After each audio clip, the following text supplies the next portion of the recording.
Selamat datang di Suara Cita Edukasi bersama saya Novanda Bulu.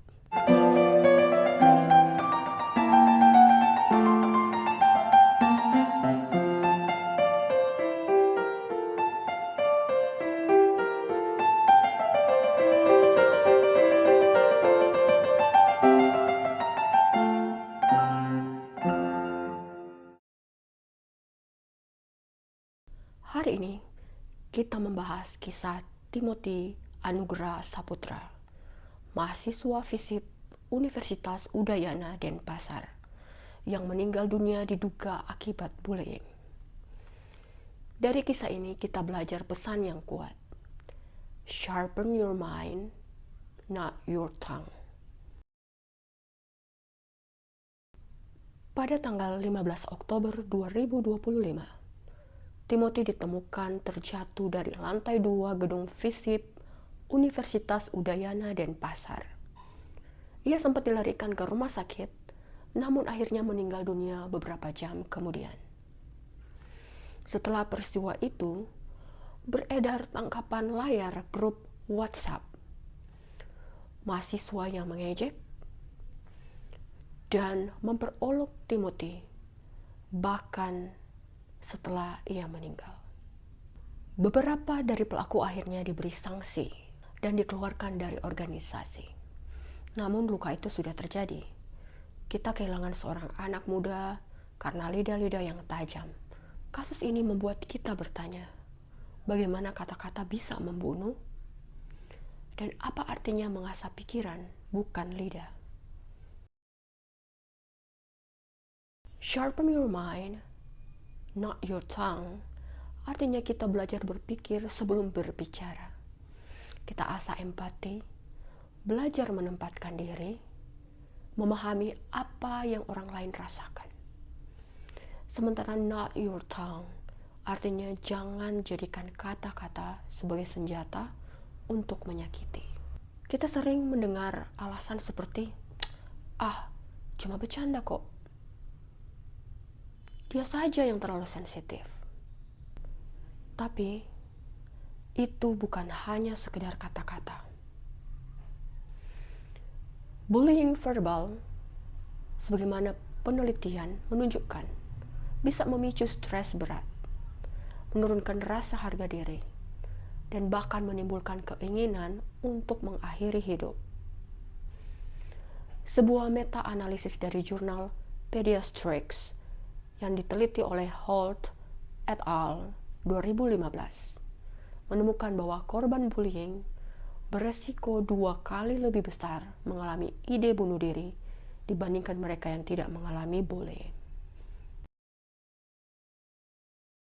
Bullying bukan sekedar drama kampus. Secara ilmiah, bullying menyebabkan tubuh kita terus memproduksi hormon stres. Akibatnya pikiran menjadi kacau, sulit fokus, dan muncul perasaan tidak berdaya. Penelitian dari WHO tahun 2023 juga menegaskan bahwa bullying merupakan salah satu faktor risiko utama gangguan mental remaja di seluruh dunia. Bullying sosial seperti ejekan di grup, sindiran, atau pengucilan diproses oleh otak sebagai rasa sakit fisik. Jadi ketika seorang diejek, tubuhnya merasakan sakit yang nyata, sama seperti luka di kulit. Dalam setiap kasus bullying, selalu ada 3 pihak, pelaku, korban, dan penonton atau bystander. Pelaku sering tidak sadar bahwa candaan mereka melukai. Lalu korban sering diam karena takut dianggap lemah. Dan penonton atau saksi yang hanya diam sebenarnya memperkuat budaya bullying itu sendiri. Menurut penelitian Kiva program di Finlandia, saat teman-teman mulai berani membela korban, kasus bullying di sekolah bisa turun lebih dari 30%. Artinya, keinginan kita bisa menjadi bahan bakar bullying, tapi tindakan kecil kita bisa menghentikannya. Untuk diri sendiri, pertama, latih empati. Sebelum bicara, Tanya apakah kata ini akan membangun atau meruntuhkan. Kedua, refleksi harian. Di malam hari pikirkan, adakah kata-kata saya hari ini sudah melukai orang? Ketiga, belajar mengelola emosi. Kadang kita marah atau frustasi, tapi belajar menunda bicara bisa menyelamatkan hati orang lain. Untuk teman atau saksi. Pertama, jangan diam. Diam artinya membiarkan. Kedua, berani menegur dengan sopan. Jangan gitu, gak enak dengarnya. Ketiga, dukung korban secara pribadi. Kadang satu pesan seperti, aku ada di sini kalau kamu membutuhkan, bisa menyelamatkan nyawa. Untuk kampus dan institusi, pertama, buat kebijakan anti-bullying yang jelas. Kedua, sediakan konselor dan ruang aman bagi siswa atau mahasiswa.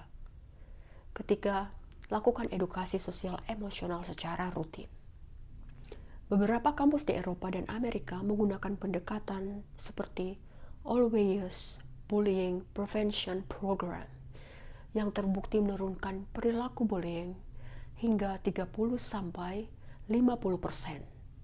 menurut penelitian yang dilakukan oleh Gaffney et al. Tahun 2021. Bayangkan kalau di setiap grup WhatsApp, setiap ruang kelas, setiap organisasi, kita semua punya kebiasaan. Pertama, berpikir dulu sebelum bicara. Kedua, mendengarkan sebelum menilai. Dan ketiga, mendukung sebelum menertawakan. Mungkin saja tragedi seperti yang dialami Timothy tidak akan terjadi lagi. Kita tidak bisa memutar waktu, tapi kita bisa mengubah budaya. Kata-kata kita bisa menjadi obat, bukan racun. Bisa jadi jembatan, bukan jurang. Gunakan kata untuk membangun, bukan menghancurkan.